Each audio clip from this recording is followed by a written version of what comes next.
Hi, folks. Thank you for joining this live stream. You're with Tacitus today. In this essay, I'd like to talk about how propaganda is not only forced upon us, but it's done so deceitfully at all levels, and it's being funded. There's nothing organic about this propaganda at all. There's nothing natural about it. The entire thing is being forced and artificially funded. Um, it's the equivalent, in my view, of having a government monopoly where we're all required to buy substandard goods and services at an outrageously high price. It's in this category of exploitation of the population, in my view. And I'd just like to talk a little bit about this and use some examples as well. Now, there's in Sydney, there was a bookshop that was considered to be, with some renown, by the way, the best, most well-stocked history bookshop in Australia, and it also had a very good sort of second-hand or used book section where some real some great books that were used, maybe they were printed 100 years ago, but still were considered to be either collector's items or the definitive word on a particular time or period in history, and you could pick some of those up sometimes as well. So it was a place I looked forward to as a history buff. I looked forward to going there and seeing what new titles they had, and also they could get books that were out of print but still around, and that they could get some of those. So it was always great to go and have a look at, and I could spend hours there. And there was a great coffee shop, cafe, just a few doors down, and they served great coffee and great focaccia, by the way, as well. So I used to like going there, buying a few books and sitting down. Anyway, so I hadn't been for a little while, so I went back to the bookshop, or more to the point, was in the area locally doing something else. And so I said to my wife, look, you carry on doing that and I'll go down to that bookshop. So I arrived, and the history section was not even a quarter of what it once was. It was absolutely reduced very substantially, and almost gone. And it was being replaced with LGBTQ and how wonderful it is to be black, race hustling type stuff and everything. And now no other section had been replaced, as I recall. So it's only been the history section that's been, particularly anything to do with white European history, anything like that. Those sections were reduced to a shelf, not even one shelf. So I was quite disappointed by that, and I couldn't see a need for it. If it was commercially driven, I understand it. Maybe no one's interested in history anymore, so then you replace with what people are interested in, whether that be gardening, cooking, or LGBTQ. And if it's a naturally, organically driven commercial decision, well, that's how it is. That's the reality, and I may not like it, but that is the reality, and nonetheless. So I might as well accept it. But this is not that. This is far from it. This is anything but organic or natural, or driven by commercial or market forces. There was always a lot of people there, and no matter what time of day I went, there was always a good turnout of people, in the history section. And so again, the reputation of the bookshop was such that people came from far and wide. And there was there was a university, quite a big university, not that far away, and they would openly recommend, look, if you're looking for history texts, particularly something that might be a bit unusual or hard to get or something like that, then they would send you to this bookshop. So now I asked the attendant on the checkout there, who was obviously a gay guy, And I said, look, that section's gone, but why was it replaced with sort of, gay, lesbian, and race hustling stuff? I understand that you might reduce numerous sections, and and because there was hardly anyone in the shop, so clearly people were not buying books in this new, LGBTQ race hustling section, which had effectively replaced the history section. So I hadn't even finished the sentence, which was, just a general question. I haven't even finished the sentence. And before the guy had responded very defensively, "Oh, so you're Hitler, are you? So you're a Nazi? So you just want books about Nazis? Is that it?" And straight, talk about hair trigger. But that was the response. Now I did some sort of running around, because when you see anything that's so anti-reality, or in this case anti-commercial, this is a fucking bookshop. Their gig and their shtick is to sell books, for goodness sakes. And it used to be full of people, or there were many people there looking at the history books. When I went in, there was hardly anybody in the shop, and it's a decent sized shop.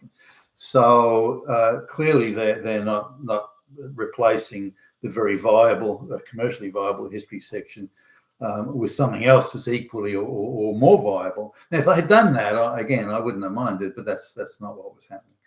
So I did some digging and running around and asking some questions. And because I've been in business for a while and been around for a while, I guess I can sort of more or less figure what questions to ask and where to go to get the information, or where it's most likely I can get the information. So I maybe can do something in a half an hour that would take someone else days. But anyway, so what it is, there's the LGBTQ section, the race hustling section, they're not being, it's not a commercial enterprise anymore. The bookshop is being paid to put those books on the shelf and to remove a white-focused and white-centered history and background. So part of their job now in this bookshop, and they're paid to do it, whether they wanted to do it or necessarily agreed is almost beside the point, but they were paid to say, okay, we want you to cut out your history section that you're making a lot of money out of, and we want you to put in a very extensive LGBTQ propaganda section of books, evil straight people, evil white people, and the race hustling stuff, all white people are evil, capitalism's evil, and so on and so on. It's a very, very leftist sort of thing. But no one's going to buy those books. The market for those books is, at best 1% of the population. So it's not going to be commercially viable for you, but that's not a problem, because we will pay you to keep that section stocked with LGBT. We'll pay you for the shelf space. For every sort of foot or meter or whatever of shelf space, we'll pay you X amount of dollars to have that there, so you can afford to have a commercially non-viable shop. We will artificially prop up something that nobody wants to buy, that people are not coming in to get. So now, and then on top of that, of course, they've got the gay employees working there. I'm sure they've got lesbians as well, but I only saw the gay ones. But this is again, we're looking at a concerted, premeditated, act of duplicity and deceit here. There is no commercial, nothing being as commercially driven or anything of that nature. The whole thing is set up to be propaganda and to artificially manipulate things. Now, so the bookshop's no longer a commercial enterprise; it's now a propaganda centre, or to have the appearance of propaganda. So if you walk into the shop, you go, "Wow, look at this huge LGBTQ section. Look at that! Wow, look at this huge race section. Wow, white people must really be bad. Straight people must be really evil. They're all Hitler. This is great. This bookshop's fighting back against Hitler." But there's nothing to be further from the truth here. This is being funded and generously funded. So if you then start to backtrack, you then get to a couple of NGOs that are stumping up the cash. I mean, how do they even approach the bookshop? Hey, we're from so-and-so NGO. We hate straight white people. Will you take out the straight white people's history books and put in this outrageous bullshit propaganda? We'll pay you to do it. I mean, how does that conversation even fucking take place? It's in terms of restriction of trade and things like that, it's technically illegal. And I think there's a good, in my opinion, there's a good case for taking this to court and winning. But nonetheless, these NGOs are doing. Now, if you then go into the NGOs funding, there's a few sundry sources of funding, George Soros, that type of thing. But the bulk of their funding comes from government grants. So Australian governments are stealing, let's call it what the fuck it is, stealing from white taxpayers to give to these NGOs, and these NGOs are brazenly and openly hostile against straight white males and white people generally, white society. Their mission is to destroy white society. They take the view, certainly as expressed. I mean, they haven't directly said this. This is my surmising of their assertions, that they believe that it's not possible to have this Marxist utopia nirvana of where everybody's equal and all outcomes are. It's not possible to have that until the existing social order is completely crushed and eradicated. And as they see it, the existing social order is straight white males in a white country, by the way. Why aren't they going to China and do this and saying, China, Xi Jinping, there's not enough black lesbians here in China, and we're going to crush your society until you have black lesbians everywhere. Yeah. Would they do that? I don't think so.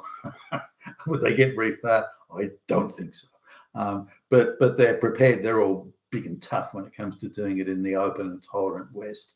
And because we are a tolerant society, as much as they claim everyone's a fascist, Nazi, Hitler, racist, and yada yada, because we are a tolerant society, they're treating us as if we're weak, and we can easily be pushed around, and which we are, by the way.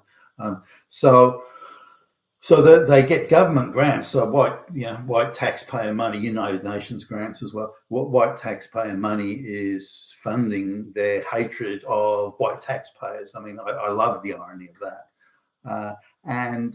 But on top of that, these NGOs are treated from a taxation point of view as charities. So they're exempt from tax, and they're able to engage in their activism, take in all these donations, again, mostly from government. So it's a coordinated campaign. It's globalist, orchestrated, and the architecture is very similar wherever you go. But nonetheless, they've taken over this bookshop because it's again, look, if they want to have a gay, lesbian, race hustling bookshop down the road or anywhere, I don't care. It's fine with me. They can go and have a big sign on front. We hate straight white males. This is a gay, lesbian bookshop because we hate everyone else and because we're fighting back against Hitler. If they want to do that and have anti-Hitler slogans on their windows, I don't care. Commercially, would the shop be a success? No way. It would lose money hand over fist, and nobody would go in there. It would be an object of dismissive scorn by any sensible person. But if they want to do it, that's fine. It'd be a great way to test how much support they actually have in the community. But no, they don't want to do that. A bit like Disney and all these other places deceitfully insert propaganda in movies and documentaries and TV shows and so on. Then this is the same thing. They're using a legitimate and very successful, viable business built up over decades, by the way, one of the most successful bookshops in Australia, and they've gone in there and completely subverted it, and they're artificially pushing their propaganda, which is commercially not viable, through this bookshop. And it's the same over and over. Why don't you create your own stuff? Why take over other people's stuff and then insert your fucking bullshit propaganda? It's obviously the way they think they're going to get message across more effectively or more extensively or more widely. But the fucking deceit of it all. If you have to be that deceitful, and going about it, then your propaganda is bullshit. Your message is bullshit. You've been with Tassos today, your pushback channel. Thank you for listening.